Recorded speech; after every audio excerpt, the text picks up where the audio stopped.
ചൂടായാലും തണുപ്പായാലും നമുക്ക് ഇടയ്ക്കൊരു ജ്യൂസോ മൊഹിറ്റോവോ ഒക്കെ കുടിച്ചു കഴിഞ്ഞാൽ നല്ലൊരു സൂപ്പർ ഫ്രഷ്നെസ് കിട്ടില്ലേ? അങ്ങനെയുള്ളൊരു നല്ലൊരു ഹെൽത്തി ആയിട്ടുള്ള ഫ്രഷ്നെസ് കിട്ടുന്ന ഒരു മൊഹിറ്റോൻ്റെ റെസിപ്പിയാണ് ഇന്ന്. ഓറഞ്ച് മൊഹിറ്റോ നല്ല സൂപ്പർ ടേസ്റ്റി ആയിട്ടുള്ള ഒരു ഡ്രിങ്ക് തന്നെയാണ്. അപ്പോൾ ഇതിലുള്ള കണ്ടൻസ് എന്തൊക്കെയാണെന്ന് നോക്കാം. നല്ല ടേസ്റ്റാണ് കേട്ടോ. അപ്പോൾ ഒന്ന് ട്രൈ ചെയ്ത് നോക്കി അഭിപ്രായങ്ങൾ അറിയിക്കുകയും വേണേ. അപ്പോൾ അതിനായിട്ട് ആദ്യം ഒരു മിക്സഡ് ബ്ലെൻഡർ എടുക്കുക. അതിലേക്ക് 2 ഓറഞ്ചിനെയാണ് ഇട്ട് കൊടുത്തിരിക്കുന്നത്. ഇതിൻ്റെ കുരു ഒന്നും ഞാൻ കളഞ്ഞിട്ടില്ല കേട്ടോ. ഇനി അതിലേക്ക് കുറച്ച് പുതിനയുടെ ഇല ഇട്ട് കൊടുക്കാം. പിന്നെ ഒരു അത്യാവശ്യം വലിപ്പമുള്ള ഒരു പീസ് ഇഞ്ചിയാണ് ഇട്ട് കൊടുക്കുന്നത്. ഇഞ്ചി നമുക്ക് നന്നായിട്ടൊന്ന് ചെറുതായി തന്നെ അരിഞ്ഞു കൊടുക്കാം കേട്ടോ. ഞാൻ ഇഞ്ചിയുടെ വലിപ്പം കാണിക്കാനാണ് ആ പീസ് ഇട്ടത്, കുറച്ച് കാണിച്ചത്. ഇതിനെ ചെറുതായി തന്നെ അരിഞ്ഞിട്ടിടണം, കാരണം ഇത് നമ്മൾ ഒരുപാട് അടിക്കുന്നില്ല. ഇനി ഇതിലേക്ക് ഒരു നാരങ്ങയുടെ ജ്യൂസാണ് ഒഴിച്ചു കൊടുക്കുന്നത്. ഒരു ചെറിയൊരു ലെമണിൻ്റെ ജ്യൂസ് ഒഴിച്ചു കൊടുക്കാം. ഇനി നമുക്ക് ഇതിലേക്ക് ഒരു 1/2 കപ്പ് വെള്ളവും കൂടി ഒഴിച്ചു കൊടുക്കാം കേട്ടോ. എന്നിട്ട് 30 സെക്കൻഡ്സ് പൾസിൽ അടിക്കുക.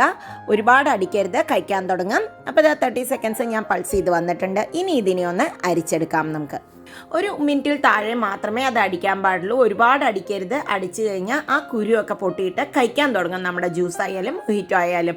ഇനി ഇതിനെ നന്നായിട്ട് സ്ട്രെയിനറിൽ എടുത്തിട്ട് ഒന്ന് എടുത്തു മാറ്റിയിട്ടുണ്ട്, സ്ട്രെയിൻ ചെയ്തിട്ട്. ഇനി എഗെയിൻ മിക്സഡ് ബ്ലെൻഡർ എടുത്തിട്ടുണ്ട്. അതിലേക്ക് നമുക്ക് ആ ഓറഞ്ചിൻ്റെ ജ്യൂസ് ഒഴിച്ച് കൊടുക്കാം. ഇനി ഇതിൽ ആവശ്യത്തിന് മധുരം ഇട്ട് കൊടുക്കാം. എനിക്കൊരു 3-4 ടീസ്പൂണോളം മധുരം വേണ്ടി വന്നു. നിങ്ങളുടെ ഓറഞ്ചിൻ്റെ മധുരത്തിനനുസരിച്ച് മധുരം എടുക്കാം. ഇനി ഇതിൽ ഒരു ടേസ്റ്റ് ബാലൻസ് ചെയ്യാൻ ഒരു നുള്ള ഉപ്പും കൂടി ഇട്ട് കൊടുത്തിട്ട് നമുക്ക് നന്നായി ഒന്ന് അടിച്ചെടുത്തിട്ട് വരാം. പഞ്ചസാരയൊക്കെ നന്നായി അടിഞ്ഞു കിട്ടണം.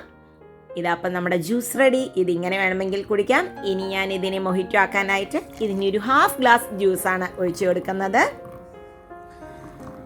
ഇനി ഇതിലേക്ക് നമ്മുടെ സോഡ എടുക്കുക. സോഡ എങ്ങോട്ട് തുറന്ന് ഇതുമാതിരി അങ്ങോട്ട് ഒഴിച്ചു കൊടുക്കുക. മുഴുവൻ ഒഴിക്കരുത്, പുറത്തേക്ക് ഇതായി പോകട്ടോ.